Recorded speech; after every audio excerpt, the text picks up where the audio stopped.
देखिए हर खबर यहीं पर, सब्सक्राइब कीजिए TV9 भारतवर्ष।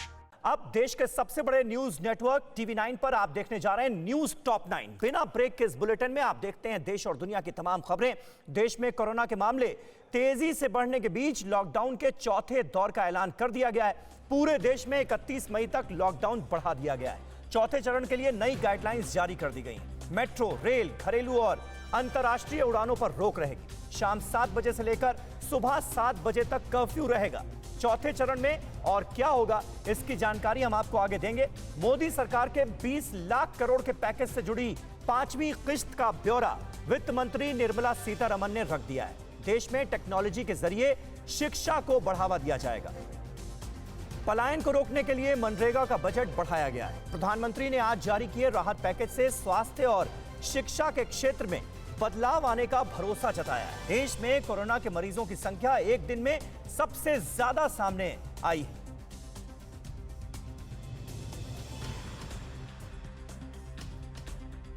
और गृह मंत्रालय ने लॉकडाउन 4.0 को लेकर गाइडलाइन जारी कर दी है। 31 मई तक लॉकडाउन को बढ़ा दिया गया है। लॉकडाउन 4 में स्कूल, कॉलेज बंद रहेंगे। विमान सेवाओं के साथ रेल, मेट्रो सेवाएं भी बंद रहेंगी। इसके अलावा मंदिर, मस्जिद के साथ साथ सभी धार्मिक स्थलों के अलावा cinema hall, shopping malls, gyms बंद रहेंगे। होटल, रेस्टोरेंट बंद भी रहेंगे, लेकिन होम डिलीवरी जो है वो चालू रह सकती है। शादी समारोह में 50 से ज्यादा लोगों को इजाजत नहीं होगी। शाम 7 बजे से सुबह 7 बजे तक नाइट कर्फ्यू जारी रहेगा। राज्यों की आपसी सहमति से ही बस सेवाएं चल सकेंगी। 2 राज्यों के बीच सहमति से निजी गाड़ियों से भी लोग यात्रा कर सकते हैं। इस बात की छूट दी गई। लॉकडाउन के चौथे चरण में केंद्र सरकार का फैसला आने से पहले ही आज महाराष्ट्र और तमिलनाडु में भी लॉकडाउन 31 मई तक बढ़ा दिया गया। महाराष्ट्र में 2 दिन पहले ही राजधानी मुंबई सहित सभी हॉटस्पॉट इलाकों का लॉकडाउन बढ़ाया गया था, लेकिन अब पूरे राज्य के लिए आदेश जारी कर दिया गया। पंजाब ने कल ही 31 मई तक लॉकडाउन बढ़ा दिया था। भारत में कोरोना की रफ्तार लगातार तेज हो रही। एक दिन में 4,987 नए कोरोना मरीज मिले। 24 घंटे में अब तक के ये सबसे ज्यादा केस है। 24 घंटे में 120 लोगों की मौत हुई। भारत में कोरोना संक्रमितों की तादाद 91,000 के पार हो गई। इसमें से 34,000 से ज्यादा लोग ठीक हो चुके हैं, जबकि करीब 2900 लोगों की मौत हो चुकी। पिछले 24 घंटे में BSF के 10 और ITBP के 13 जवान भी कोरोना की चपेट में आ गए।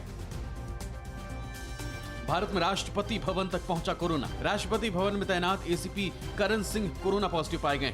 ACP का ऑफिस राष्ट्रपति भवन के अंदर है। करण सिंह को अपोलो अस्पताल में भर्ती कराया गया। राष्ट्रपति को उठाने से लेकर उनके रूट और हर काम में ACP फंक्शन का अहम रोल होता है। राष्ट्रपति भवन में तैनात कई पुलिसकर्मी और स्टाफ क्वारंटीन किए गए।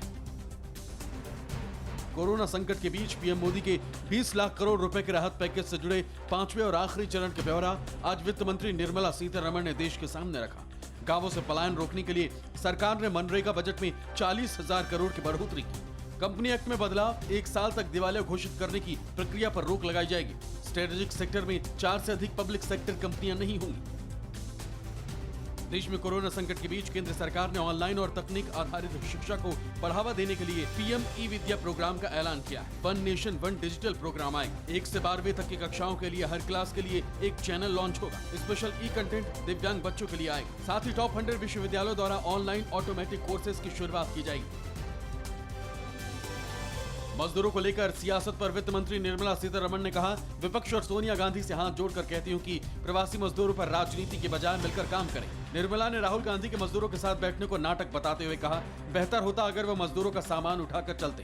कांग्रेस शासित राज्य मजदूरों के लिए ज्यादा ट्रेन क्यों नहीं चलाते? कांग्रेस के आनंद शर्मा ने सरकार और वित्त मंत्री पर जनता को गुमराह करने का आरोप लगाया। 16 मई से शुरू हुए वंदे भारत मिशन के दूसरे फेज में अमेरिका के शिकागो से 168 यात्रियों को लेकर विमान हैदराबाद पहुंचा।